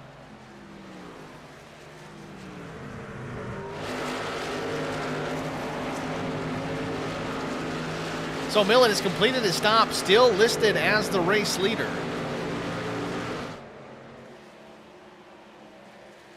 Second place is the 4 of Gene Wolfe, then Neil Quick in third. Gene has not pit since lap 71, so he still needs to make his stop.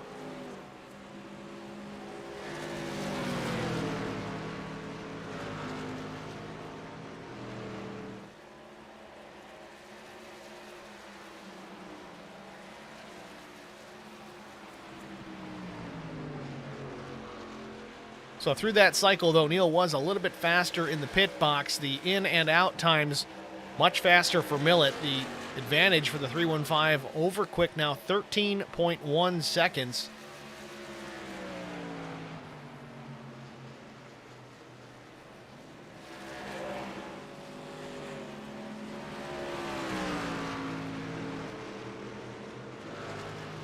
So drivers on the lead lap. It's Zach Millett, Neil Quick, Gene Wolfe, the 6 of Ray Ferrara, then it's Brian Rose, Mason Wagaman, Paul Durkee. That's your top 7. Lead lap cars, the 69 of Dickerson, 1 lap down. First truck, 1 lap down, so he would be the lucky dog if we were to get a caution.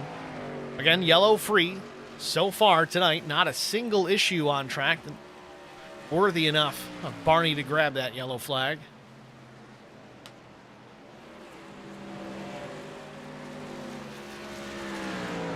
Millett off of turn 4, going to see 25 laps to go when he gets to the stripe. We're going to step aside, get our final HBR TV side-by-side break out of the way. We'll be back after this. Stay with us. I met Marcos Garza when we were doing radiothons for St. Jude Children's Research Hospital. We needed sponsors to help us raise money, and he's always the first one to jump in. I would describe Marcos and his team as upstanding, someone you can trust, and he is just a genuine guy. Marcos has been very generous. He has a genuine concern for people. You need somebody that cares about you. And that's what Marcos is, and that's pretty much what this firm is. The Garza Law Firm. Let us help.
I met Marco Scarza when we were doing radio. Back to Twin Ring Motegi, 19 laps to go. The Numb Thumbs Racing League 200.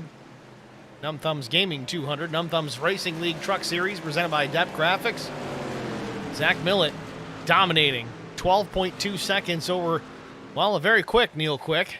Just not quite fast enough. Seemed to have some early speed later on in the run, but unfortunately through these cycle of pit stops every time loses a little bit more ground at the 315. Still maintaining the second spot very easily over the 6 of Ray Ferrara. Ferrara's almost a lap down. He's 26 seconds behind Millett. Brian Rosen fourth, 28.6 seconds back from the leader, and those are the top 4. Only cars, only trucks currently on the lead lap here with 18 to go.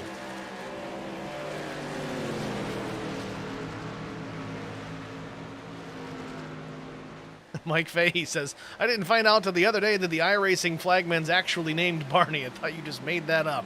Nope, that's his name. Barney the Flagman.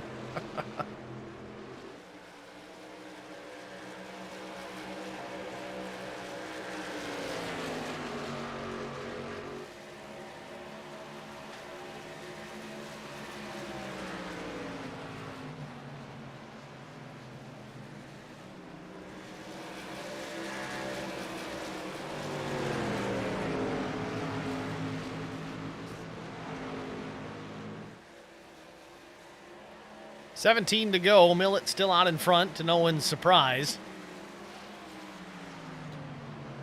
Right now watching Gene Wolfe back in the 14th position. This is a battle between himself and Dan Pearson. It is for position. Behind them it's Russ Kilgore and Brian Neff.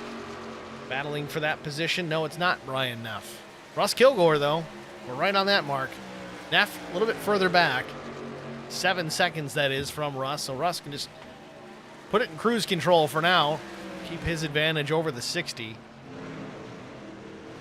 But this is a real battle on track for 14th. Gene Wolfe, well, he started 14th. He's still 14th. He'd like to at least finish there, if not better that position.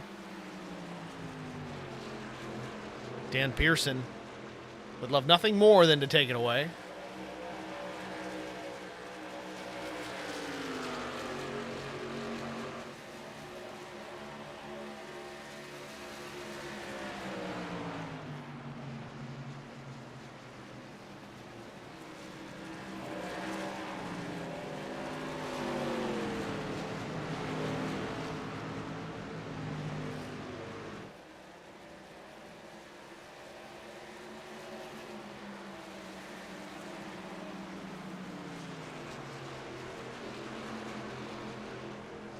Pearson unable to stay with the 4. Wolf stretches it out over the 21 truck.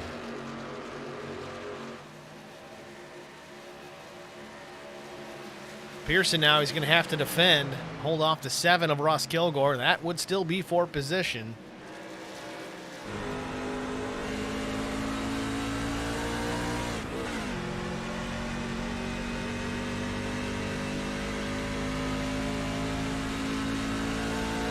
Haley in the stream chat, thanks for watching. Certainly appreciate the dedication being up so late.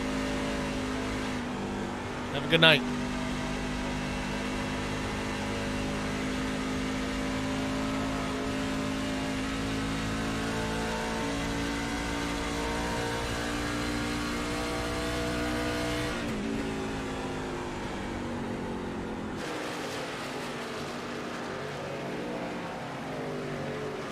Pearson and Kilgore still for position. Pearson loose out of turn 4. Almost swaps ends. Keeps it straight down the front stretch here. 13 to go. We haven't had a caution yet. No reason to start now.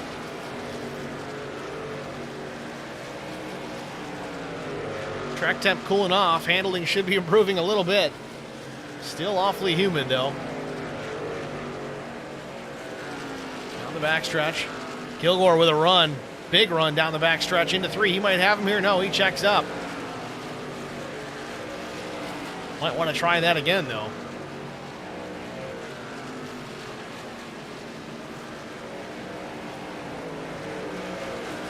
Two very different lines exiting turn 4. Pearson and Kilgore both.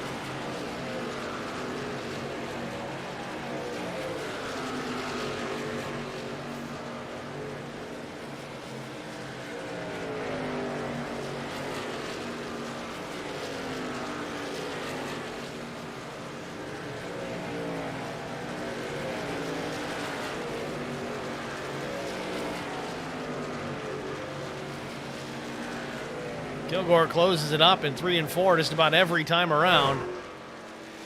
Probably open up the wheel a bit and gain some more speed down the front stretch, but he's pulling a sick draft down into one. One car scrapes the wall.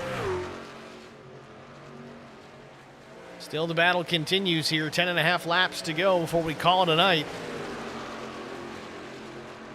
Millett comfortably out in front, 12.8 seconds over the 2 of Quick.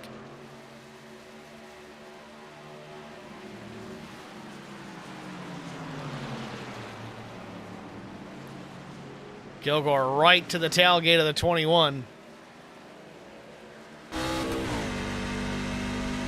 Right on board with Dan Pearson, looking at the back. Watch Kilgore, see if he makes a move into 1. Nothing doing there. It seems to be 3 and 4 is Kilgore's strongest part of the racetrack.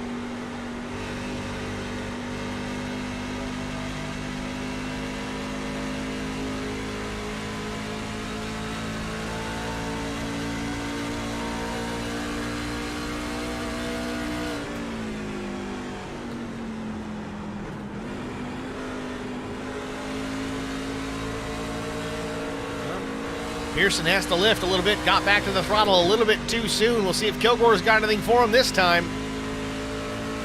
Might dive it into 1 here. Still nothing.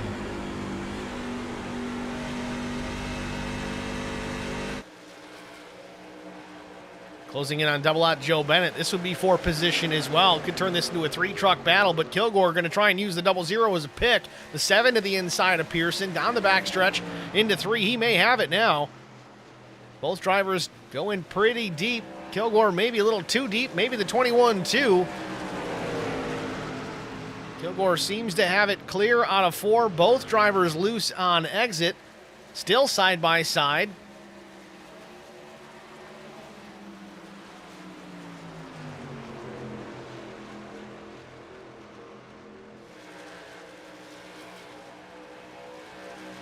Kilgore with the 21 of Pearson clear. Move him up into the 15th position.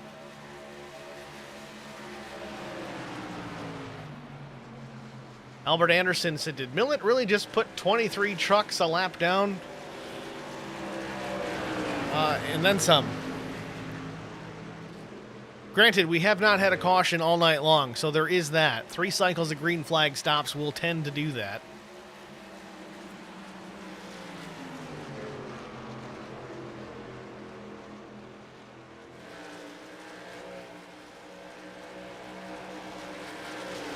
Now with 6 laps to go, this could be the battle. Kilgore and Bennett. Kilgore takes advantage of a mistake from Bennett out of the corner, looks to the inside. This is going to be down into 3 as well. Move Kilgore up another spot. He's going to take it away from Joe Bennett. Move the 7 to piece 14, sorry.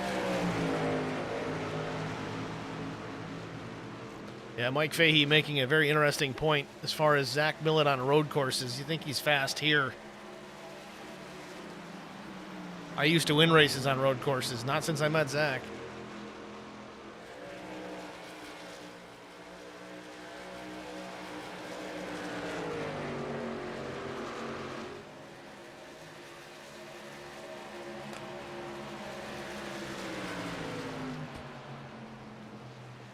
Pearson now trying to take a spot away here from Joe Bennett.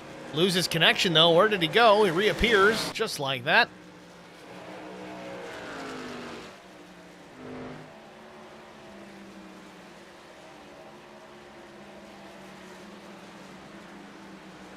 I know there's a lot of US 4 guys out there wanting to watch Zach Millett continue to turn laps all by himself, but he's got a 15-second advantage over P2. We're going to continue to watch these battles throughout the field. Right now it's Joe Bennett and Pearson. Pearson takes the spot away from the 00. Move Pearson back into the top 15. Slides up the track. The 71 is going to close in as well, but I don't think they're on the same lap. Oh, both trucks almost in the wall off of Ford. 21 certainly got a piece of the outside wall.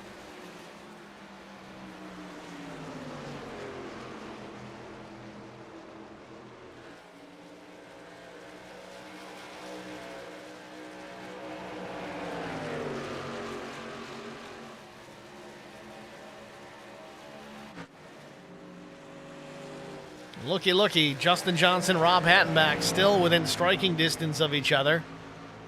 Johnson with a 0.6 of a second advantage over the 99 for now. 2.5 laps to go.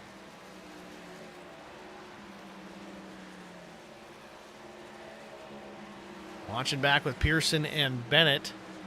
71 of Woodruff there, not for position. Bennett trying to attack back, though. Caution is out. What's your car doing, bud? Caution on the speedway. Don't know why.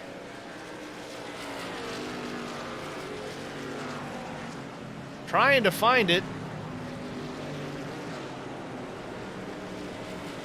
Justin Hopp coming to pit lane with smoke showing. There's going to be 2 laps to go. Now we're going to go to overtime.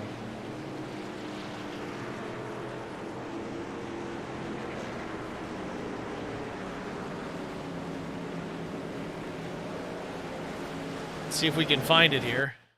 Looks like it's already after the yellow has come out. We'll back it up a little further. Oh, Vincent Short. So you got the 24 truck, Justin Hopp. He's running in 25th. Vince Short is running 8th. This is looking like down into turn 3.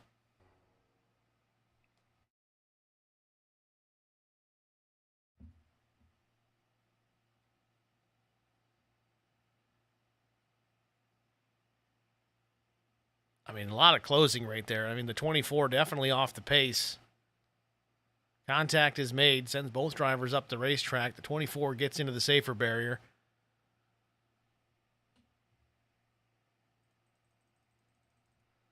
Want to get a look at this in real time from Vincent Short. We'll ride on the roof cam with him. Full speed.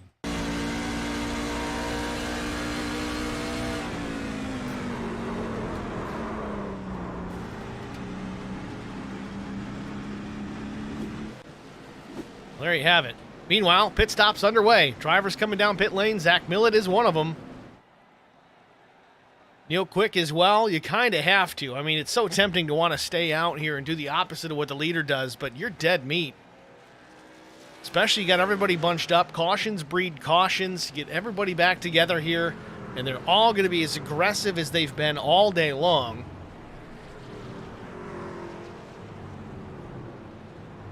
Right sides for Millett. Does he go 2? I don't think so. 4 tires for Millett. 4 tires for Quick. Zach Millett down and away, 14.55. 15.48 for Neil Quick. Still going to come out P2. Ray Ferreira, Brian Rose. Both completing their pit work.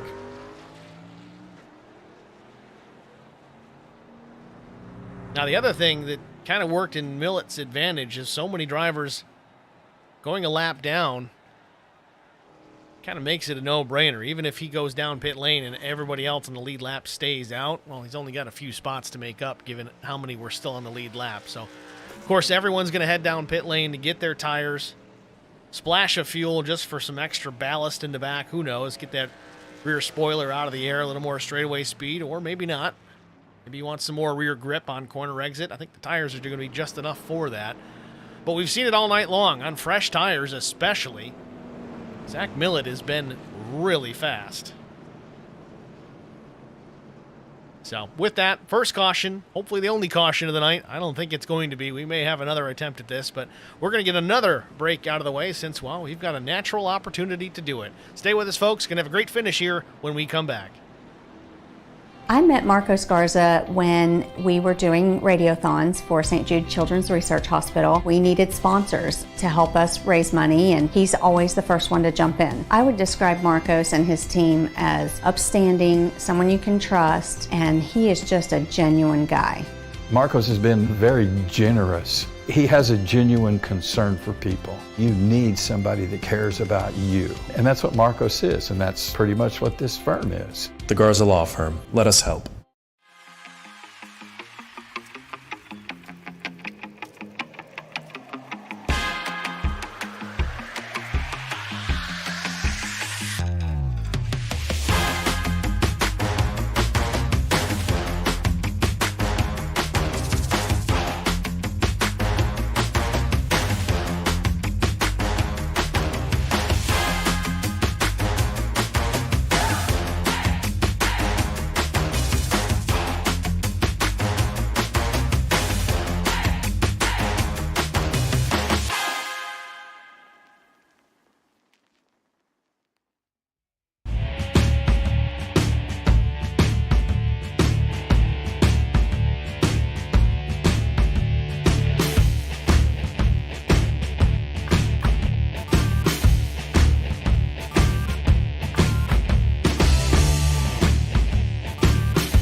Back at Twin Ring Motegi in Japan under our first caution of the night.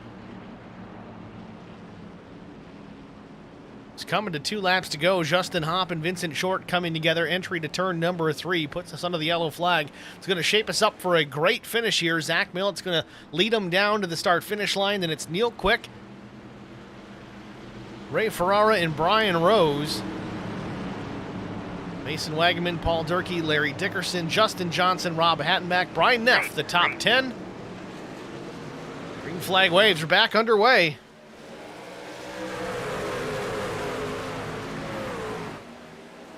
Two laps to go. Battle for the second spot. Ray Ferrara, Neil Quick. Ferrara gets by the 2. Talk about deja vu. It's like lap 1 all over again. Millett pulls away. 0.3 of a second the advantage down the backstretch. Ferrara's going to need to hustle.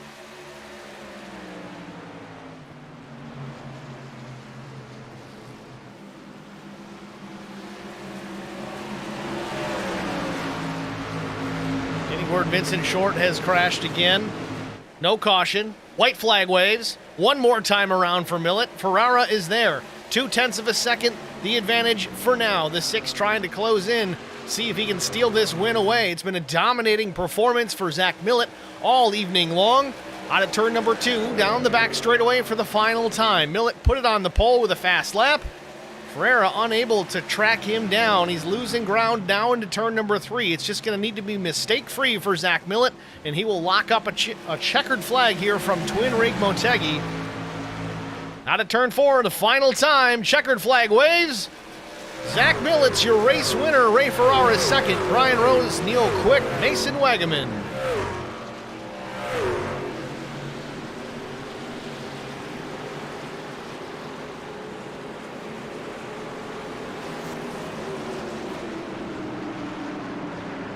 Little congratulations coming from teammate Brian Rose.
Millett celebrates on the front straightaway here. We're going to jump out, get a quick break out of the way. Be back with our top 3 finishers after this. Stay with us.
just don't know where that baby of mine. Well, I just don't know. Have mercy, brother.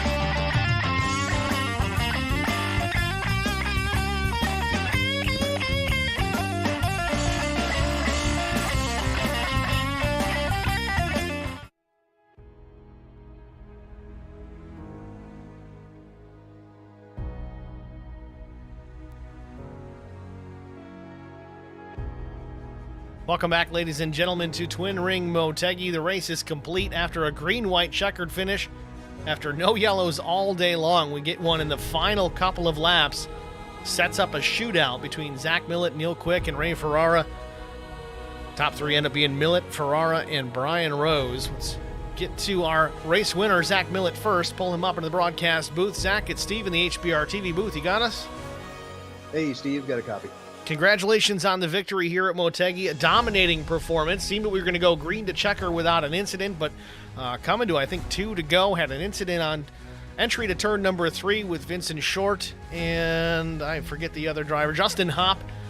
Puts us under caution, sets up the green-white checker. What was going through your mind when that yellow flag came out? Well, I was pretty stressed when I saw it because we went that many laps. I mean, 130 laps, green flag, that's pretty awesome.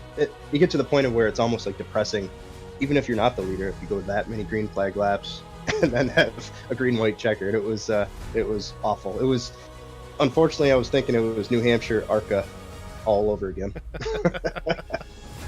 Well, either way, you still battled back. You had to fight off these guys for one last restart. It was certainly entertaining to watch the 2 of Neil Quick and the 6 of Ferrara battle it out for position.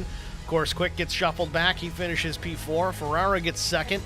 You still take home the checkered flag, man. What's the secret to this place? You didn't even have this track a week ago. Man, just putting the laps in. I actually made an adjustment after that first stint. Neil was catching me big time about halfway through that run.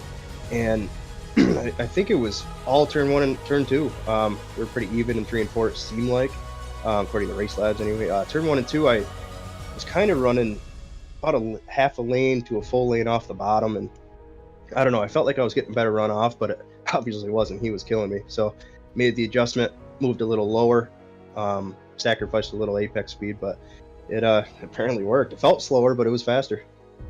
Well, next week we roll into another place that we expect to see you be very fast at. It's going to be Mid-Ohio, the sports car course. Road course racing, as good as you are on oval, you certainly love to turn right and left. What are your thoughts going into Mid-Ohio? Man, I'm pumped. I've been looking forward to that one since the start. And Mid-Ohio is kind of a weird one. I haven't run a race there in the trucks. I've practiced there for fun here and there, but a race, I mean, that should be pretty awesome. I'm pumped. It's a great race course for sure. Certainly got to say attaboy to Derek Welch for picking that one as the road course to run in the series. It should be fun to watch. I'm looking forward to it. I'm a road course guy too, so should be good. We wish you luck next week. Zach, again, congratulations on the victory here tonight at Motegi. Who do you want to shout out to?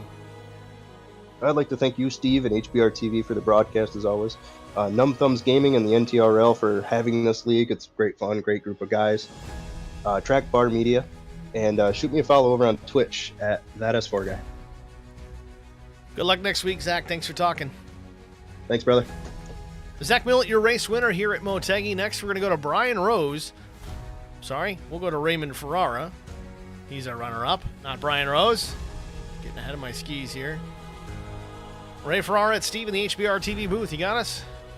Yeah, I got you. Ray, congratulations, man. Putting that number 6 in the second spot. Seemed that all was lost, but that restart coming late with the green-white checker.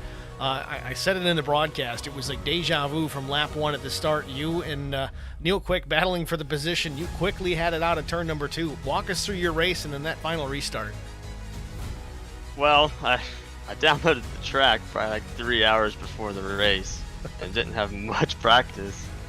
So that first run, I just burnt the tires up. And then finally that second run, I finally figured it out. I was able to just maintain, but by then I'd lost so much time. And then once we got that restart, I knew I could get second. If I would have just got a little bit better restart, we would have been 3 wide going into 1. Well, either way, it was exciting to watch. As much as it would have been cool to see it go green to checker without a yellow, I'm kind of glad we got the The green-white checker to set up a cool finish. Watched you guys battle it out there at the end. Congratulations again on the runner-up position. Next week, we go to Mid-Ohio. We know Zach Millett's certainly looking forward to a road course. Is that something that's kind of in your wheelhouse or no? It's been a while since I ran a road course, but I'll be up there. So do you at least have the track? Yep. All right. Well, make sure we get some Got that one. Get some practice laps in this week. See if you can put the challenge on to Zach Millett. We're certainly looking forward to it. We'd like to see some battles. We'd like to see some action. So hopefully you can take it to him next week. Yeah, I want to end that streak he's got. Absolutely. Ray, again, congratulations on a runner-up, man. Anyone you want to shout out to? Yeah, I want to thank all my teammates, Blackhawk, Greg, Nick, Mason, and all them. Luke and all them too. But yeah, they've always helped me practice, dealing with me getting frustrated, and just being good teammates. All right, Ray. Again, congratulations, man. Thanks for talking to us. Good luck next week at Mid-Ohio. All right, thank you. It's Ray Ferrari, your runner-up here at Motegi. Next, we're going to pull third-place finisher Brian Rose into the broadcast booth. Brian, it's Steve in HBR TV booth. You got us? I'm here, Steve. Brian, congratulations. Seemed to always lost. I know I've kind of repeated myself on that. Some surprise finishes here. You kept it in position to be in position for a better finish. The caution comes out. We get that green-white checkered restart, and you still bring that 89 track bar medium machine into P3. Walk us through that final restart, or more so, when that caution came out. What was going through your mind? I mean, that caution completely caught everyone off guard. I mean, we'd run 129 laps with zero problems, and then, and I was wanting one. I needed one. Zach was breathing down my neck right there, going to put me a lap down. But, one came out, and everything worked out. I think Neil got a little loose there. He tried to dive it in a little bit and thought he was going to be able to clear Raymond or something there on turn one. Got a little loose, and now I got underneath him and was just trying to stay close in case something happened with the leaders. But they ran fourth all day. Good job to Raymond. I was chasing him all day. I felt like I had a better long run car than he did. Would always be able to run him down there about halfway through the run. We got stretched out too much. I couldn't really close the gap like I needed to. But thanks to Trap Bar Media, Eric Dotson State Farm, at that S4 guy, everybody who puts this on, NTRL, Derek, HBR TV, man, it's pretty fun coming over here and running. Well, next week we go to Mid-Ohio. I know you've got some road course racing background, and I think it's just because we force it down your throat a little bit. But what are your thoughts bringing the truck out to Mid-Ohio next week? We'll get out as a team this week, and we'll put some practice in. Got a new steering wheel in today. I'm looking forward to hooking up here in a little bit and getting some laps on. We'll see how that goes. I'm not a huge road course guy, but I'm learning to like it. Got the perfect teammates to practice with, and we'll go out there and see if we can't bring home a good finish next week on the curvy roads. Well, Brian, again, congratulations on P3. Good luck next week at Mid-Ohio. Anybody else you want to shout out to?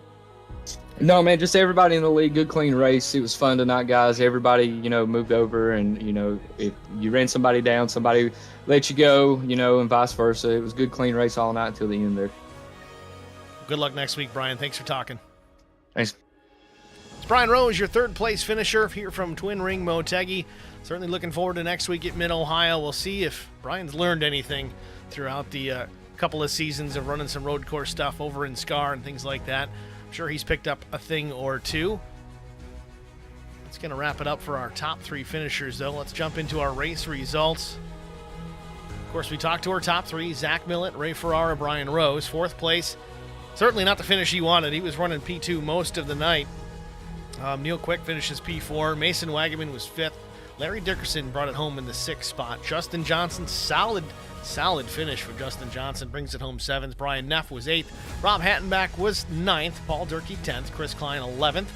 12th went to Gene Wolfe. Russ Kilgore 13th. Dan Pearson 14th. Double at Joe Bennett brought it home in the 15th position. 16th went to Jeff Ottinger. 17th, Nick Cote. Brian Woodruff was 18th. Robert Chipman Jr. 19th. Dan Baker 20th. Justin Lawson 21st. Vincent Short, again, a finish not indicative of his night. Finishes 22nd, 3 laps down. Steve Naylor was 23rd. 24th, Scott Milner. Justin Hopp, 25th. Paul Ferdiani was 26th. Brandon Coleman, 27th, Chandler Paul, 28th, and Tony Polk, 29th. Both drivers 135 laps down. Don't believe they took the green flag, but nonetheless classified either way. If you guys haven't already done so, please like, follow, share, subscribe, turn on the notifications, youtube.com/@symbol, the letters HBR TV, the number 1. That's where we do all the streaming, but also find us on facebook.com/HBR TV1. We do put a periodic post here and there. Could be racing related. Maybe it is, maybe it isn't. We're not going to blow up your phone, so turn them notifications on for Facebook as well. Tell your friends, tell your wife, tell your kids, the whole 9 yards. Thanks for watching, guys. We're going to get out of here. We'll see you at the next one. Have a good night.